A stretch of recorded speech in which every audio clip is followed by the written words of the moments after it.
बिस्मिल्लाहिर्रहमानिर्रहीम। नाजरीन, ਤੁਸੀਂ ਵੇਖ ਰਹੇ ਹੋ GK ਨਿਊਜ਼। ਮੈਂ ਚੌਧਰੀ ਲਿਆਕਤ ਅਲੀ ਮੰਗੜ ਇੱਕ ਵਾਰੀ ਫਿਰ ਨਵੀਂ ਸਟੋਰੀ ਦੇ ਨਾਲ ਤੁਹਾਡੀ ਖਿਦਮਤ ਵਿੱਚ ਹਾਜ਼ਰ ਹਾਂ। ਜਨਾਬ, ਇਲੈਕਸ਼ਨ ਹੋ ਚੁੱਕੇ ਨੇ ਔਰ ਇਲੈਕਸ਼ਨ ਦੇ ਧਾਂਦਲੇ ਉਹ ਹਰ ਸ਼ੈ ਸਾਹਮਣੇ ਤੁਹਾਡੇ ਆ ਗਈ ਹੈ ਤੇ ਦਿਨ ਪਰ ਦਿਨ ਇੱਕ ਤੋਂ ਇੱਕ ਨਵਾਂ ਸ਼ਿਕਾਰ ਉੱਠ ਰਿਹਾ ਹੈ। ਰਾਵਲਪਿੰਡੀ ਕਮਿਸ਼ਨਰ ਲਿਆਕਤ ਚੱਠਾ ਸਾਹਿਬ ਨੇ ਜਿਹੜੀ ਕਾਨਫਰੰਸ ਕੀਤੀ ਹੈ, ਇਹ ਮੇਰਾ ਪਹਿਲੇ क्लिप देखो, मेरी स्क्रीन पे देखो। 70-80 हज़ार की लीड से जीत रहे थे, हमने उनको हरवाया है और उनके ऊपर जाली मोहरे लगा के सबको हरवाया। कमिश्नर साहब, जब जाली मोहरे लग रही थी उस वक्त आपने किसी से कहा कि सब कुछ हो रहा है, गलत हो रहा है, इसको रोका जाए? देखिए, मैं ये सारी इस गलत कारी की जिम्मेदारी अपने ऊपर ले रहा हूँ और साथ आपको बता रहा हूँ कि जो चीफ इलेक्शन कमिश्नर है, जो चीफ जस्टिस है, वो भी इस काम में पूरे शरीक। किसके कहने पे सब कुछ होता रहा? ये इतना सब कुछ जो हुआ आखिर किसके कहने पे होता रहा? आप क्यों प्रेशर में थे? किसने ऐसा किया? मेरे ऊपर कोई दबाव नहीं है। मेरे बाप दादा भी अंग्रेजों के खिलाफ और सिखों के खिलाफ जंगें करते रहे हैं, लड़ते रहे हैं, ये मुल्क बनाने के लिए। अब मैं इस मुल्क को तोड़ने का हिस्सा नहीं बन सकता। कमिश्नर साहब, आपने रावलपिंडी की बहुत बड़ी खिदमत की है, आपने बड़े बड़े मेगा प्रोजेक्ट में 24 घंटे काम किया है। ये बताइएगा कि आपको कमिश्नर चीफ इलेक्शन कमीशन दबाव में ला रहा था कि ये करें सारे काम, लोग जीतों को आपने हराया, आपको नींद कैसे आती रही, किस तरह आपका ज़मीर जाग गया? देखिए, मैंने रावलपिंडी के लिए 14-14, 16-16 घंटे काम किया है। मैंने यहाँ रिंग रोड बनाया है, ददोचा डैम बनाया है, होली फैमिली हॉस्पिटल बनाया है, जिमखाना बनाया है, मैंने लारी अड्डे बनाए हैं, मजदूरों के लिए सेंटर बनाए हैं, मंशियात के अड्डे सेंटर बनाए हैं। सब कुछ मैं अपने मुल्क की बेहतरी के लिए करता रहूं, लेकिन आखिर पे मैंने जो इस मुल्क के पेट में छुरा घोंपा है, मुझे वो सोने नहीं देता। मैं ये सुकून की मौत मरना चाहता हूँ। मैं जो मैंने जुल्म किया है, मुझे उसकी सजा मिलनी चाहिए और बाकी भी इस जुल्म में जो लोग शामिल हैं, पुलिस भी शामिल है? उनके नाम बताएंगे जो लोग आपके साथ यहाँ पर थे, सीनियर अफसरान जो भी थे। जी तो नाजरीन, तुसा मेरी स्क्रीन ते वीडियो वेख लईए, ਤੁਹਾਨੂੰ ਪਤਾ ਲੱਗ ਗਿਆ ਹੋਣਾ ਝੂਠਿਆਂ ਦਾ ਤੇ ਖਰਿਆਂ ਦਾ, ਖੋਟਿਆਂ ਦਾ।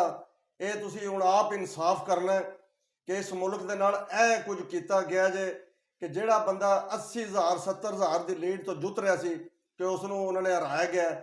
ਔਰ ਇਹ ਲਿਆਕਤ ਚੱਠਾ ਸਾਹਿਬ ਨੇ ਆਪਣੀ ਕਾਨਫਰੰਸ ਦੇ ਵਿੱਚ ਸਾਰਾ ਕੁਝ ਤੁਹਾਨੂੰ ਦੱਸ ਛੜਿਆ ਕਿ ਜਨਾਬ ਇਹ ਮੈਂ ਰਾਤ ਨੂੰ ਮੈਂ ਸੋਚ ਕੇ, ਯਾਨੀ ਕਿ ਉਹਨਾਂ ਨੂੰ ਕੋਈ ਖਾਬ ਐਸੇ ਮੇਰੇ ਜ਼ਰਾਏ ਤੋਂ ਮੈਨੂੰ ਪਤਾ ਲੱਗਾ ਕਿ ਉਹਨਾਂ ਨੂੰ 2 ਦਿਨ ਪਹਿਲਾਂ ਕੋਈ ਖਾਬ ਐਸੇ ਆਏ ਨੇ ਕਿ ਮਰਨੇ ਤੋਂ ਬਾਅਦ ਕਾਲੇ ਨਾਗ ਸੱਪ ਜਿਹੜੇ ਨੇ ਉਹਨਾਂ ਨੂੰ ਡਸ ਰਹੇ ਨੇ ਔਰ ਕਿਆਮਤ ਤੱਕ ਡਸ ਰਹੇ ਨੇ ਕਿ ਤੂੰ ਆਪਣੀ ਜ਼ਿੰਦਗੀ ਦੇ ਵਿੱਚ ਦੁਨੀਆ ਦੇ ਉੱਤੇ ਤੂੰ ਕੀ ਕੁਝ ਕਰਕੇ ਗਿਆ ਹੈ। ਉਸ ਨੂੰ ਇਤਨਾ ਖੌਫ ਆਇਆ ਜਿਸ ਦਾ ਕੋਈ ਅੰਦਾਜ਼ਾ ਨਹੀਂ ਕਿ ਬਲਾਵਾਂ ਖਾ ਰਹੀਆਂ ਨੇ ਉਸ ਨੂੰ। ਉਸ ਖੌਫ ਤੋਂ ਡਰ ਕੇ ਉਹ ਸਵੇਰੇ ਉੱਠਿਆ ਹੈ ਦੁੱਧ ਲਾ ਕੇ। ਉਹਨੇ ਕਿਹਾ ਵੀ ਮੈਂ ਆਪਣਾ ਜਿਹੜਾ ਨਾ कैरियर साफ करना चाहना, जो झूठ सच है मैं आवाम के सामने रखना पाया। अल्लाह ताला मैनू मरने तो बाद जी सज़ा मिलनी है मैनू दुनिया से मिल जाए, मैं इस तो किनारा कशी करा ताकि जो कुछ है मैं आवाम दसा। सवेरे उठ के मैं खुदकशी करने की कोशिश की है लियाकत चट्ठा साहब ने कि मैं खुदकशी कर ला, लेकिन फिर मैं सोचा भी मैं हराम मौत मर जागा। उस तो बेहतर है कि मैं अपने आप को गिरफ्तारी दे दें, इन्हों कहां कि गिरफ्तार करो मैनू, मैं जो कुछ है मैं सारे पोल खोल देने। उन्हें सारे पोल तुहाडे सामने खोल छड़े ने कि साडे कोलों इन्होंने सारा कुछ कराया। ये इलैक्शन कमीशन भी मुलवस है। इंसाफ आवाम नू मिलना चाहिए। और राणा सनाउल्ला साहब कह रहे हैं कि जी अज उन्होंने कानफ्रेंस की कि जी ये तो बड़ा करप्ट है, तो फलाना जी टमकाना।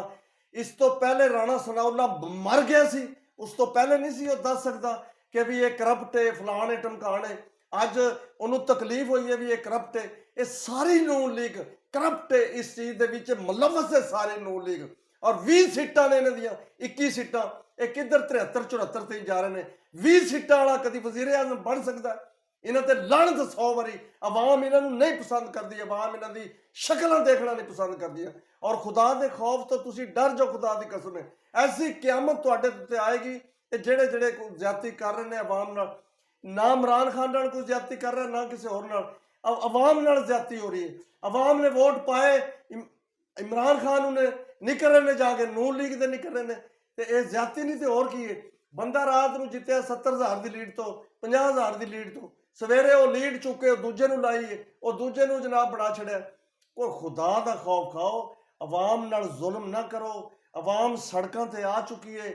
अल्लाह ताला ਇਹਨਾਂ ਦੇ ਮੂੰਹ ਤੋਂ ਹੀ ਇੱਕ ਆ ਰਿਹਾ ਸੱਚ। ਇਹ ਵੇਖ ਲਓ ਤੁਹਾਡੇ ਸਾਹਮਣੇ ਅੱਜ ਜਿਹੜੀ ਤੁਸੀਂ ਇਹ ਕਾਨਫਰੰਸ ਸੁਣੀ ਹੈ ਲਿਆਕਤ ਚੱਠਾ ਸਾਹਿਬ ਦੀ, ਉਹਨਾਂ ਨੇ ਸਾਰਾ ਕੁਝ ਦੱਸ ਛੜਿਆ ਕਿ ਕਿਹੜੇ ਕਿਹੜੇ ਵਿੱਚ ਮੁਲਵਸ ਨੇ ਔਰ ਕਿਹੜੇ ਕਿਹੜੇ ਸਾਡੇ ਕੋਲ ਕਰਵਾ ਰਹੇ ਸਨ, ਸਭ ਕੁਝ ਵਿੱਚ ਮੁਲਵਸ ਹੈ। ਤੇ ਇਹਦੇ ਨਾਲ ਹੀ ਜੀਦਾਰ ਕਮੋ ਨੂੰ ਇਜਾਜ਼ਤ ਦਿਓ। ਓਕੇ, ਅੱਲਾ ਹਾਫਿਜ਼।